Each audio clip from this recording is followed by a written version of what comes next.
మా నమ్మకం నువ్వే జగన్, నిన్నే జగన్, నిన్నే జగన్, మేం నమ్ముతాం నిన్నే జగన్. మా నమ్మకం నువ్వే జగన్, మేం నమ్ముతాం నిన్నే జగన్. మా నమ్మకం నువ్వే జగన్, మేం నమ్ముతాం నిన్నే జగన్. నువ్వే జగన్, నువ్వే జగన్, మా నమ్మకం నువ్వే జగన్, నిన్నే జగన్, నిన్నే జగన్, మేం నమ్ముతాం నిన్నే జగన్. నిన్నే జగన్, నిన్నే జగన్, మేం నమ్ముతాం నిన్నే జగన్, నిన్నే జగన్, నిన్నే జగన్, మేం నమ్ముతాం నిన్నే జగన్. ఏ నాటికి ముమ్మాటికి ప్రజల సంక్షేమానికి, రాష్ట్రానికి, రాష్ట్రం సంక్షేమానికి, రాష్ట్రం బలోపేతానికి కూటమి ప్రభుత్వం చాలా అన్యాయం చేస్తూ ఉందని నమ్ముతా ఉన్నాం. దాన్ని ఖచ్చితంగా ఎదుర్కోవడం కోసం అనంతపురం జిల్లాలో దాన్ని గట్టిగా పనిచేస్తాం. అట్లాగే రాయలసీమలో కూడా పనిచేస్తాం. ప్రత్యేకించి రాయలసీమ జిల్లాల్లో రైతుల యొక్క, అక్కడ ఉన్న ప్రజల యొక్క కష్టాలని తీర్చడం కోసం మా వంతు కార్యక్రమాన్ని పెద్దల సహకారంతో చేస్తామని తెలియజేస్తాం.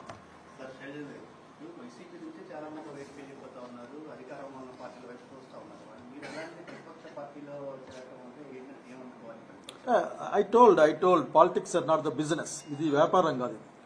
పాలిటిక్స్ అనే అంతిమ లక్ష్యం అనేది ప్రజల ప్రాంతం యొక్క సంక్షేమానికి ముడిపడి ఉంటుంది.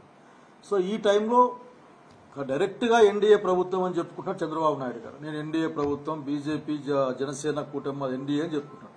సో ఎన్డీఏ ఆర్థిక విధానాలు కానీ, ప్రజా విధానాలు కానీ ప్రజలకు అనుకూలంగా ఉండవు, రాష్ట్రానికి అనుకూలంగా ఉండవు, ప్రజల సంక్షేమాన్ని దెబ్బతీస్తాయని నేను బలంగా నమ్ముతున్నాను. So this is the platform to work.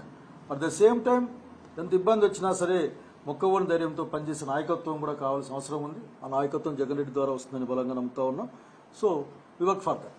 At the same time రాయలసీమకు కూడా, మా ప్రాంతం రాయలసీమకు, మా జిల్లాకు కూడా అన్ని విధాల ఒక సహకారం కానీ, అభివృద్ధి కానీ జరగడానికి జగన్మోహన్ రెడ్డి గారి యొక్క చొరవ, వారి యొక్క ఆలోచన ఉపయోగపడుతుంది బలంగా నమ్ముతా ఉన్నాం.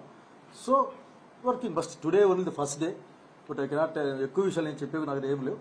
So this only one thing I tell. Politics అనేది అధికారం కోసం, బిజినెస్ కోసమే కాదు. పొలిటికల్ ప్రయాణంలో అధికారం వస్తే వస్తుంది. దట్స్ నేనే పెద్దగా ఆ విషయం గురించి ఆలోచించలేదు. నేను అనుకున్నాను, నేను చేశాను. బట్ అనేక మంది వచ్చే అవకాశం ఉంది అంటున్నాను, నేను కూడా వింటూ ఉన్నాను. బట్ నేనే దాన్ని ఇప్పుడు చెప్పలేను.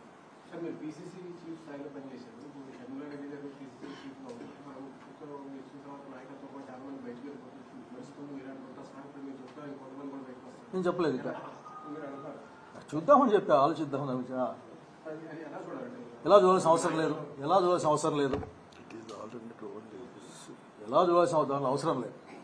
దీంట్లో ఏంటంటే ఈ రోజున ఆంధ్రప్రదేశ్ రాష్ట్రంలో ఉన్న వాస్తవం ఇది.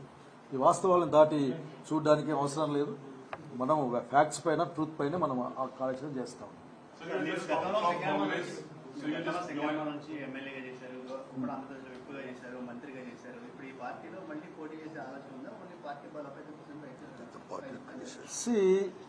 ఇంతకుముందు చెప్పాను. ఏం చెప్పే పాయింట్ ఏంటంటే ఇది ఒక పాలిటిక్స్ అనేది ఒక ఫిలసాఫికల్ జర్నీ. ఇంట్లో ప్రయాణం చేస్తూ ఉంటాం. పార్టీకి ఏది అవసరమో వాళ్ళు ఏం చెప్తారో అయితే దాని గురించి ఆలోచిస్తాం.